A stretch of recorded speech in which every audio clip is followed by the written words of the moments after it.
আসসালামু আলাইকুম সবাই, কেমন আছেন? আলহামদুলিল্লাহ, আশা করি সবাই ভালো আছেন। আমরাও আলহামদুলিল্লাহ ভালো আছি। এই তো প্রথমে আমি রান্নাঘর থেকে আজকে ভিডিওটা শুরু করলাম। তো সকালের নাস্তা অফ ক্যামেরাতেই সেরে ফেলেছি। তো এখন দুপুরে রান্না করার জন্য কাজ শুরু করে দিলাম। তো এখানে আজকে শুক্রবার ছিল, আর শুক্রবারের দিনের কি কি রান্না করলাম সেটাই আপনাদের কাছে শেয়ার করলাম। আর আজকে যে ভিডিওটা আপনাদের কাছে শেয়ার করলাম আশা করি হয়তো আপনাদের কাছে ভালো লাগতে পারে। তো আমি এইখানে গরুর মাংসটা ধুয়ে পরিষ্কার করে নিলাম, নিয়ে সব কিছু মশলা দিয়ে হাতে মাখিয়ে নিব। আর আমি আজ কয়েকদিন হলো খুবই ব্যস্ত, যার জন্য ভিডিও ঠিকমতো করতে পারছি না। মানে একটু ঝামেলার মধ্যে আছি বাসাতে। তো এখানে সমস্ত কিছু গুঁড়া মশলা দিয়ে দিলাম, ধনিয়ার গুঁড়া, হলুদের গুঁড়া, মরিচের গুঁড়া, আর পেঁয়াজ রসুন কাটা। তো এখানে মাখানো হয়ে গেলে আমি চুলাতে দিয়ে দিব। কিছুক্ষণ মাংসটা একটু রেখে দিব, এতে মশলাটা ওর ভিতরে ঢোকে। আর শুক্রবারের দিন তো একটু ভালো মন্দ খাওয়ার সবারই ইচ্ছা জাগে, আর যেরকম সাধ্য মতো সে সেরকমই একটু খাওয়া দাওয়া করে।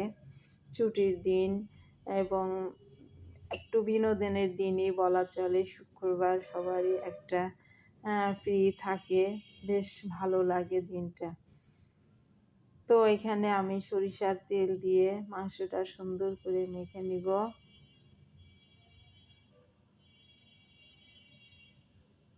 আর আজকের ভিডিওটা যদি আপনাদের কাছে দেখতে দেখতে ভালো লাগে তো একটা লাইক দিবেন, কমেন্ট করবেন, আর সাবস্ক্রাইব করে পাশে থাকবেন। আশা করি আপনাদের লাইকটার জন্য আমার ভিডিওটা হয়তো আগায় যেতে পারে, অন্যজনের কাছে পৌঁছায় দিবে। তো এখানে মাংসটা মাখানো হলো, মাখায় একটু রেখে দিব। আর চুলাতে গ্যাসের সমস্যা আবার শুরু হয়ে গেছে। বেশ কিছুদিন সুন্দরভাবে গ্যাস ছিল, ভালো লাগছিল রান্না করতে। এখন তো শীতের সময়, মানে কি আর বলবো, গোসলের সময় বাচ্চারা সেই কষ্ট পায়, গোসল করতে চায় না, গরম পানি করে দাও, গরম পানি করে দাও।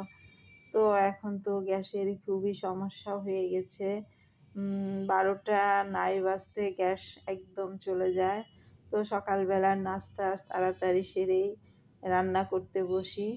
তো এখানে চুলাতে মশলা একটু গরম করে নিয়ে মাখানো মাংসগুলা দিয়ে দিলাম, দিয়ে মাংসগুলা সুন্দর করে কষিয়ে নিব।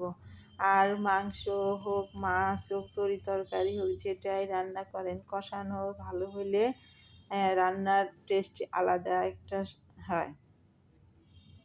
তো আমি সুন্দর করে এখানে মাংসটা কষিয়ে নিব। আর এদিকে আমার চুলার একটু সমস্যা হয়েছে, একটা তো জ্বলেই না চুলা, খুবই কষ্ট হয়। এই তো তারপরে আমি কিছু নাস্তা করার পরে সকালবেলা থালা বাসনগুলা ছিল, চুলায় মাংস চড়িয়ে দিয়ে আমি থালা বাসনগুলা একটু সুন্দর করে পরিষ্কার করে মেজে ঘেঁষে নিলাম। আর এ তো নিত্যদিনেরই কাজ, এটা তো আর কি আর বলা। কাজ করতে করতে সারাদিন দিন এত ছোট কাজ করে মনে হয় সময়ের সাথে পারা যায় না। তো এই রান্নার ঘরে যখন ঢুকি তখন সব কাজ একটার পর একটা লেগেই থাকে, সব দিক তাকাই সেদিকেই শুধু কাজ। তো রান্না চুলায় দেওয়ার পরে থালা বাসনগুলা এই ফাঁকে ধুয়ে নিলাম। থালা বাসন ধোয়া হলে আবার ভাত রান্নার জন্য রেডি করব। তো আজকে বেশি কিছু রান্না করব না, কয়েকদিন বাড়িতে ছিলাম।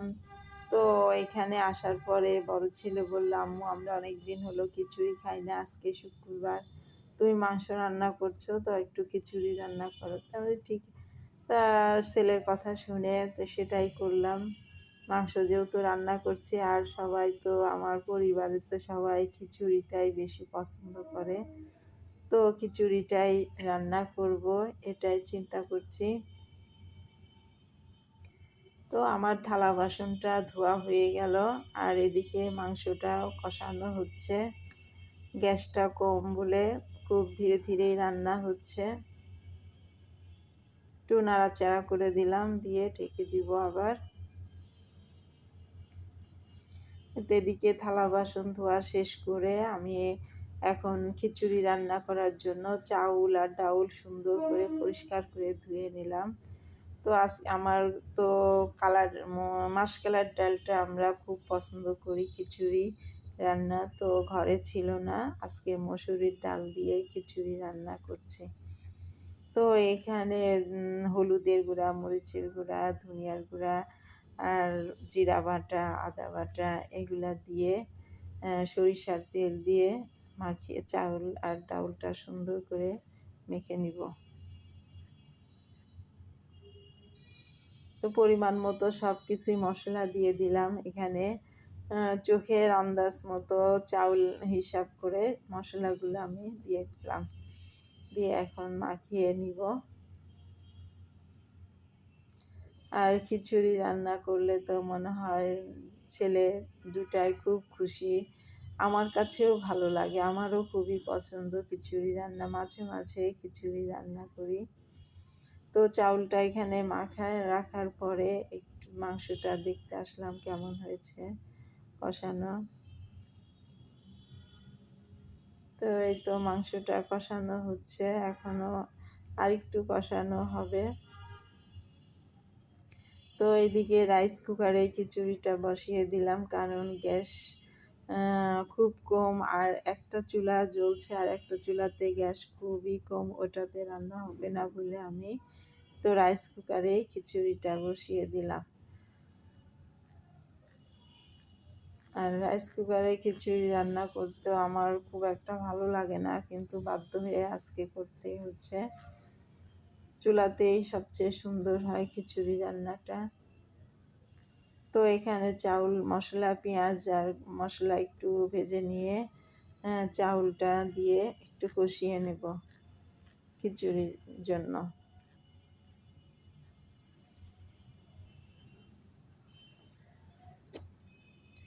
আর এর ফাঁকে ওদিকে মাংস চুলায় দিয়ে আর খিচুড়িটা ভাজা কষায় তারপরে আমি বেডরুমটা, ঘর বাড়িগুলা সব গুছিয়ে নিব রান্না চুলার পর দিয়ে।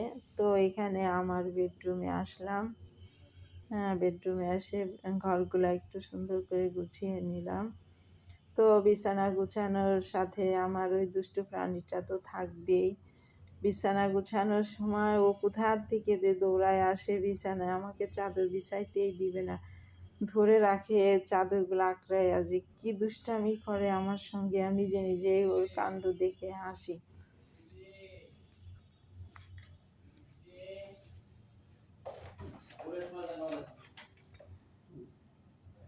তো এখানে বিছানাটা গুছিয়ে নিলাম, বিছানার পরে সব ঘরগুলা গুছানো, মোছা, পরিষ্কার করা, মানে যে কি অবস্থা, সারা দিনের মতো কাজে লেগে যায়।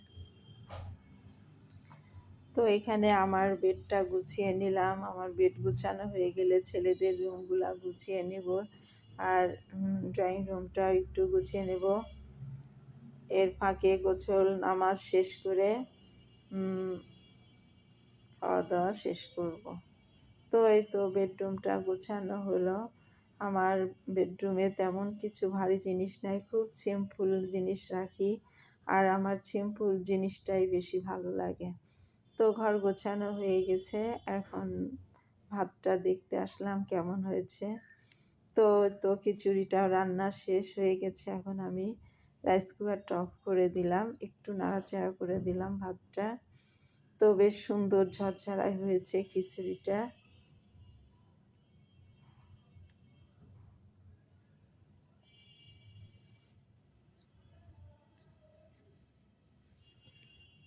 তো রান্নাও শেষ, এদিকে মাংসের ঝোল দিয়ে দিয়েছিলাম, তো মাংসটাও রান্না শেষ।